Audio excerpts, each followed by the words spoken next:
Remember last year when I said Xenoblade 3 was the best looking game on the Switch? Well, that title held up for like 11 months. Legend of Zelda Tears of the Kingdom is the best looking game to ever touch this console. The fact this game exists is nothing short of a technical miracle. This little tablet here can run this game. There are minimal load times, you're seamlessly transitioning from the air to the surface and then into the depths without so much as a stutter. The only time I would see any issues was in these big cities when you have dozens of people on screen, and even then those stutters were short-lived. The biggest graphical upgrade is the lighting in this game. The way the light of dawn bounces off your shield or off the bodies of water really brings a lot of life to the game. It makes the art style pop more than it ever did in its predecessor. A lot of credit overall has to be given to this game's art style. This allows it to almost cut corners in a couple of spots, but it's all contextualized within the slightly cel-shaded world, so it's never jarring. One of the best parts about traversing this world is its coloring. Colors are striking and clean. Towers are blue, chasms are red, shrines are green. This makes it so easy to spot them from all the way across the map. Landmarks in the map in general are presented in such awesome ways. They have little pieces of geography that'll stick out like a sore thumb and will naturally pull you to them. Ooh, a heart-shaped lake. Oh, a giant cube. Ooh, a pink tree. An out-of-place rock. The entire world is full of things like this that just keep constantly tugging at you from all directions. The Sky Islands are especially great at this since they feel so intentional. The way you're hopping from island to island and trying to find different ways to access them, you launch yourself into the air and you feel like a dolphin breaching into the sky, up and down and up and down as you navigate all these unique little islands. The game oozes charm and personality across the board. Things like the dye station, fairy upgrade animations, encountering Yiga soldiers are all these quick animations that always get a little exhale out of my nose. Oh, also the animation for going and getting the tower is the best. I don't know what it is about this little cutscene, but it takes my breath away every time. You shoot into the air like a missile and get 360 degrees of the beautiful world of Tears of the Kingdom. And this world is so stellar looking. Sure, there's some retread from Breath of the Wild, but they're still able to put enough distinct changes and tweaks that you're still seeing some areas that have been completely recontextualized from Breath of the Wild. It still leans into its big wilderness vibes, wildlife running through the forest, babbling brooks. You're standing on a hillside and the wind is swirling up loose blades of grass and flower petals that are slowly drifting by you. These shots prove you don't need your game to be 4K, 120 FPS, anti-aliasing, yada yada. Also, do yourself a favor, turn off your HUD to really appreciate how good looking this world is. In these moments, you really begin to see the attention to detail across this game's presentation. When Link jumps into the water from high up, water splashes into the air. Your game over screen changes colors depending on the element you died to. The location banner fades out into little strands, just like the strands coming out of your shrines. When Link is cooking food, he sometimes hums Zelda's lullaby. This game is filled with little nods like these that keep you locked into the world of Hyrule. And the final piece that keeps you locked in is the pride and joy of the Legend of Zelda series. Its music. Holy shit. Breath of the Wild already had some great songs, and they just added in banger after banger to this game. I mean, the game's main theme alone is probably the best video game song of the century. It perfectly captures everything that makes Tears of the Kingdom great. And it's not even the new songs. I mean, they somehow made me nostalgic for 2017. When I showed up in Hiteno Village and hear its theme pop up and slowly fade in,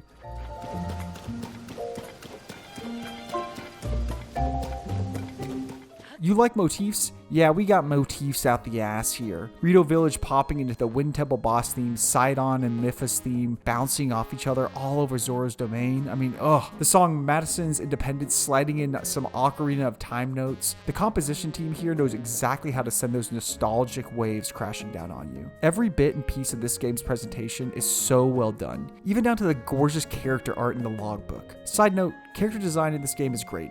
It's wild that I somehow associate Link with a blue tunic now, even though this dude's been running around in a green tunic for the last 20 plus years. Nintendo once again proves that high fidelity graphics and triple digit frame rates are always trumped by strong game quality, clean presentation, and a beautiful art style.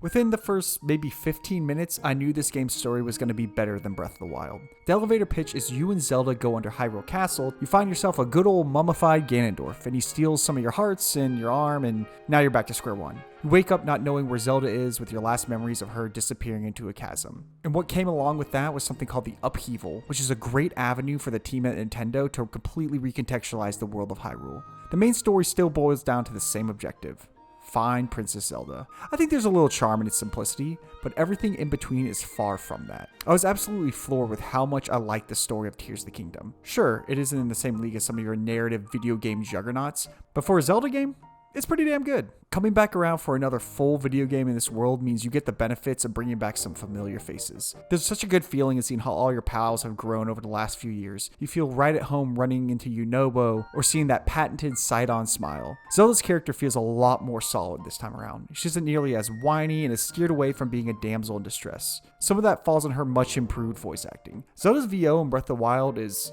really rough.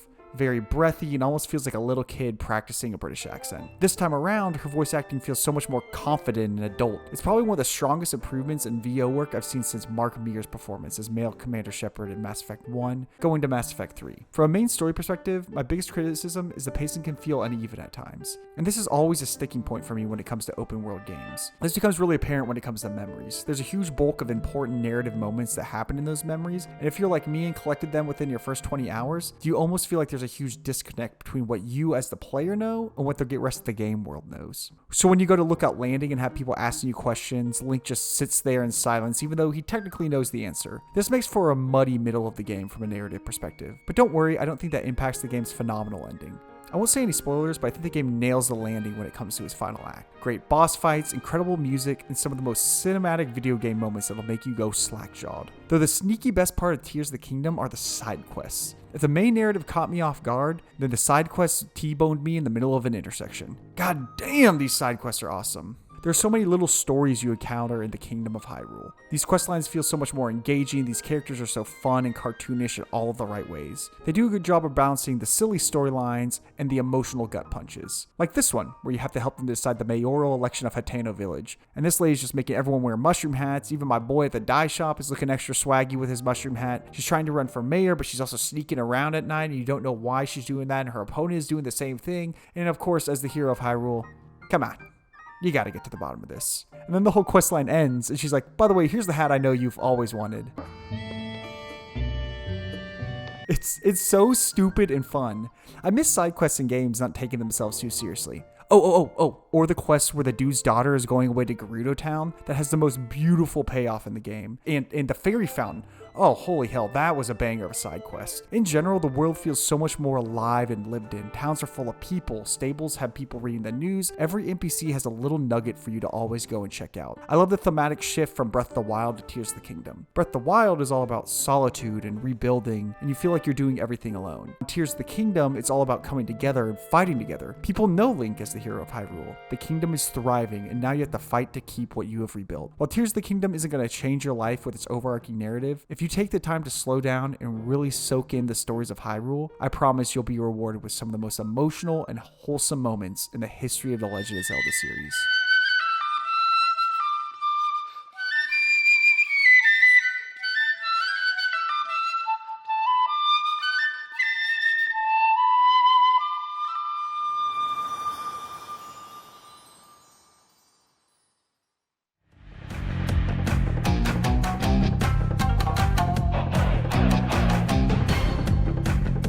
I don't even know where to start. There's so much to say about what makes the gameplay of Tears of the Kingdom so great. Maybe I'll start with the weakest gameplay aspect, and that's combat. Combat in Tears of the Kingdom isn't bad, but definitely pales in comparison to all the other gameplay elements of this game. There's not a lot of versatility and nothing really changes the mold. When you compare side by side with other combat-heavy games, you begin to see the places Zelda definitely shows its weaknesses. The majority of fights are just spent smacking the shit out of some poor bokoblin, and then your squad shows up and pretty much steals their lunch money. I do think parries and dodging can be satisfying, but most fights in this game come down to holding Z and swinging away. The place where combat shines is in the boss fights. Those are the things that really push you to get creative with how you fight. Like the old Flux construct here. He throws his block at you, you jump on it, rewind it, and just start wailing on him. The fights in this game that push you to be creative and use your abilities are pretty engaging and end up really fun. The creative freedom you have in this game is unparalleled. So many times games are described as a sandbox, and that's because in a sandbox you can take whatever you want and immediately start creating. I think somehow sandbox just became synonymous with open world,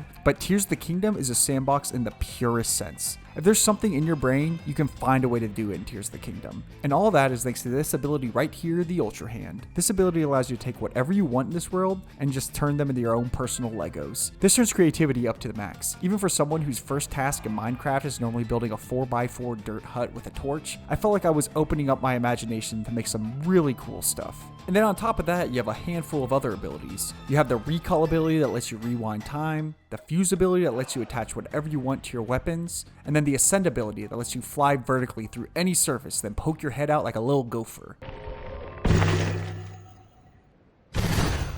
These 4 abilities absolutely sing together in perfect harmony. Because of that, Tears of the Kingdom is able to put on an absolute clinic in gameplay design. The game uses every part of the buffalo. If you encounter a shrine, you are very likely going to have to mix and match a couple of abilities, and that makes puzzles satisfying, clean, and quick. You begin to train yourself on how to get out of situations, whether it's attaching rockets to a cart to get yourself up high, freezing a block in place with recall and then ascending through it, or any of the hundreds of different ways to solve puzzles. The rules of Tears of the Kingdom become clearer and clearer. I guarantee you the first time you jump in a well, you will sit there and wonder, wait, how in the hell do I get out of here? You'll search and scrounge for anything you can figure out, and then it hits you. Ascend. Now going forward, the next time you fall in a well, you're going to grab what you need, explore, and then immediately you've been conditioned to hit that ascend button. I'd like to congratulate you. You are now officially fluent in Tears of the Kingdom. The gameplay language in this game makes it unlike anything I've ever experienced in a video game. Your abilities and creativity rewire everything you've ever wondered about game design. A great example here is the open world. One of the biggest criticisms of Tears of the Kingdom early is that it's the same map as Breath of the Wild. And there is some validity to that. All your big landmarks are still in the same places, and there haven't been any massive overhauls to the overworld, except adding in some caves. The map may not be completely different, but because of your new abilities, it feels completely fresh. The obstacles from Breath of the Wild aren't obstacles anymore because you have Ascend, Ultra Hand, etc. And I actually think that works in the opposite way. Because I don't have Rivali's Gale, I have to approach this completely differently in Tears of the Kingdom. And with that, you basically have a brand new map. And this brand new map is one of the best executed video game open world maps out there. The key to the Kingdom of Hyrule is all about getting that sweet vantage point. Whether it's in one of the dozens of sky islands, launching yourself out of a skyview tower, or getting to the top of a tall peak to... wait, what's that over there? It's the antithesis to your standard open world games. No question marks, no fetch quests, no little distance markers. Everything you do is defined by you and your quests, and adventures are truly driven by the player. It feels like at every turn, there's always something to catch your eye. It could be that shrine over there, or that falling star bit you just saw, this little shiny buddy, this dude getting attacked by a bokoblin, this weird pillar of light, or what, is that a dragon? Oh wait, is that a whirlpool? What, is that another dragon doing on this bridge? Is that smoke from a stable? And then you go, I'm done. And then a rock falls next to you. And now you have to ride this guy up to the Sky Islands. The Sky Islands are awesome in general. They feel really like their own subsection of shrines. It's kind of nice knowing when you land on a cluster of islands, there's going to be at least one shrine, a little gotcha thing, and a bunch of materials to build some abomination of a machine with your Ultra Hand. I really want to emphasize how ridiculous the Ultra Hand mechanic is in this game. You start out like, yeah, I'll build this little glider with a fan, and what about this car? Oh yeah, that's cute. And then fast forward and you're like... But that's not what I love about the Ultra Hand. What I love is the beauty of how spectacularly you fail when using it.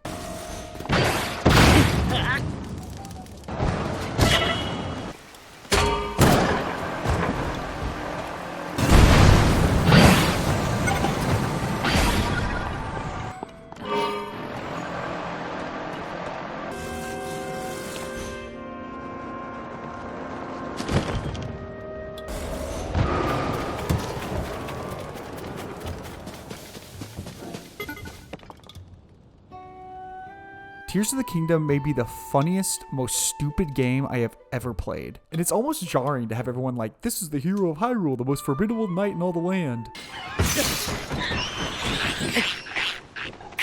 The only place this game stumbles is in its controls. This is particularly due to the fact that there's just so much you can do as Link. They're just unnatural button combinations all over the place. I'm accidentally throwing shit off the edge, accidentally taking screenshots, pressing the minus button instead of the plus button, and not putting the right thing in my hands. I just look like an absolute buffoon. I wish I could say you get used to this, but even 90 hours in, I'm still accidentally taking screenshots. Clicking controls aside, I won't let this gameplay section of the review end on a bad note. There's such a beauty in what makes this game work. The way problems are set in front of you push you to innovate your gameplay experience, even when the game design is slowly nudging you in a certain direction. You always feel like you're solving solving the problem in your own unique way. There's a buffet of gameplay options here. Every time you think, I wonder if that works, 9 out of 10 times it does. Tears of the Kingdom's dirty little secret is it always wants to make you feel like you outsmarted it. If you solve a shrine, finish a puzzle, climb a mountain, hop to a sky island, and think, there's no way that's the way the game intended that to be done, then you now understand exactly what makes Tears of the Kingdom so special. There's no right way, there's only your way. And if you look at all this footage, heard everything I said, and still thought, I don't know if that's enough. Yeah, I forgot to tell you, there's another full-size map underground.